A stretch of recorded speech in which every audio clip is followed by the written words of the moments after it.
Dinukil sebuah kisah, seorang saleh dulu di wilayah Irak, kisah salafus saleh, kisah klasik.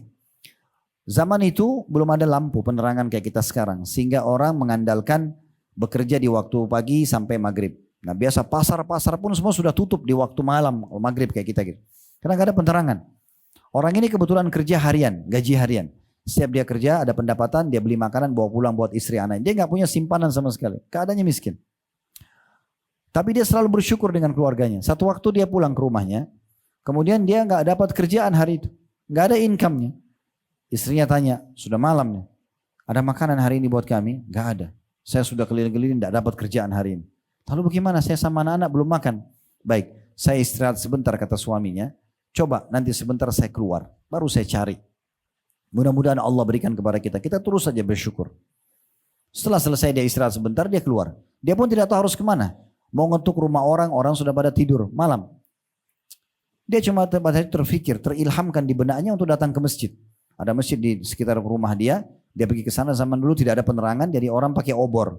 Dia nyalain satu obor sama dia, kemudian dia sholat 2 rakaat setelah wudu, lalu dia berdoa kepada Allah sambil mengeluh, ya, berkeluh kesah dengan Tuhannya, manja dengan Tuhannya, mohon merengek-rengek. Disebutkan dalam kisah ini, di malam itu raja yang sedang berkuasa di wilayah itu tiba-tiba gelisah, nggak bisa tidur. Dia mimpi melihat neraka, melihat kematian, dia ketakutan. Muslim.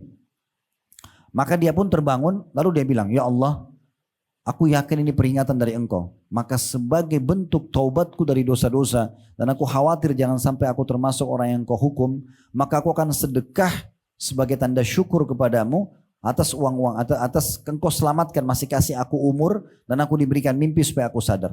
Maka dia mengambil beberapa kantong uangnya, itu berisikan dinar emas. Cukup besar. Kemudian dia bilang, ya Allah, malam ini pandulah aku menuju kepada hambamu yang aku bisa bantu. Karena malam begini siapa juga yang mau diberikan. Orang sudah pada tidur semua. Maka dia naik kudanya. Kemudian dia biarkan jalan kuda itu. Ternyata kuda ini dengan hikmah Allah mampir ke masjid yang ada tadi orang miskin itu. Kemudian dia turun. Dia heran kenapa kuda ini berhenti di masjid itu.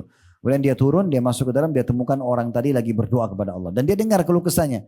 Seharian belum makan. Dia butuh makanan. Ya Allah tolonglah dan seterusnya. Maka yang terjadi teman-teman sekalian.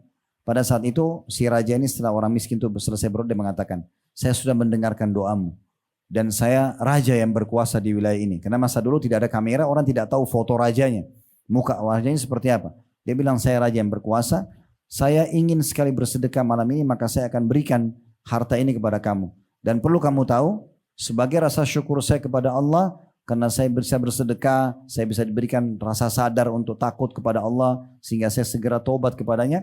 Setiap engkau butuh bantuan, silakan datang kepadaku. Maka orang miskin ini dengan akidah dan keyakinan yang sangat kuat dia mengatakan, kalaupun saya ada hajat lagi setelah ini, saya tidak akan datang kepada anda. Tapi saya datang kepada Allah yang telah mengutus anda datang kepada saya. Syukur bisa mendatangkan raja kepada orang miskin ini, membawa bantuan itu kepadanya. Dan banyak sekali fenomena-fenomena seperti ini yang terjadi. Tinggal bagaimana kita menjadi hamba yang bisa bersyukur.